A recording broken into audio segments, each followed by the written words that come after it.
during the time that I was an elected official in North Dakota, I served on something called the Industrial Commission, and we ran the Bank of North Dakota. And what we did at the Bank of North Dakota was we participated on a regular basis with the Small Business Administration to provide economic opportunity to entrepreneurs. And it pays off. It pays off huge dividends for our country. It tells our country, look, this is the bedrock of our economic activity. And now we have a situation in Washington, D.C., where if the federal government applied for an SBA loan, they wouldn't qualify. Think about that. We would not qualify for an SBA loan. Number one, we haven't demonstrated any amount of stability here. Instead, we keep manufacturing crises, going from point to point to point, and not getting things done.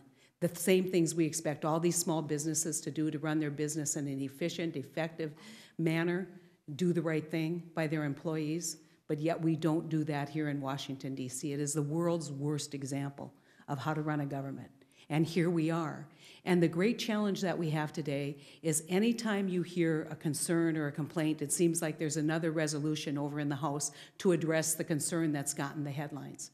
But who's going to stand for the small business folks?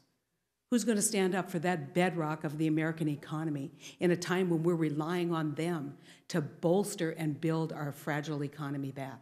Who stands for them? There's not a resolution over there that opens up SBA.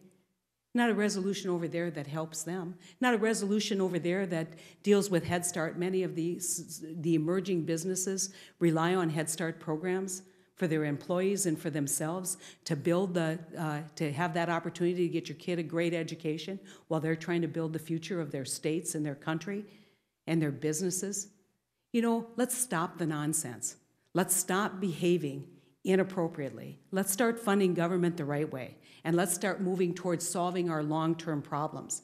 If you think about this situation that we have today, we are having a debate about a resolution that would fund government for 6 weeks, coming on 5 weeks now. That's what the debate is about, instead of the long-term systemic reforms that we all know we need to have in government. And we have so polarized opinions and points of view that we need to figure out a way to bring it back together. But it can't be by piecemealing a budget resolution. It's got to be by recognizing that we're all in this together, that there are reasons why we have programs like SBA.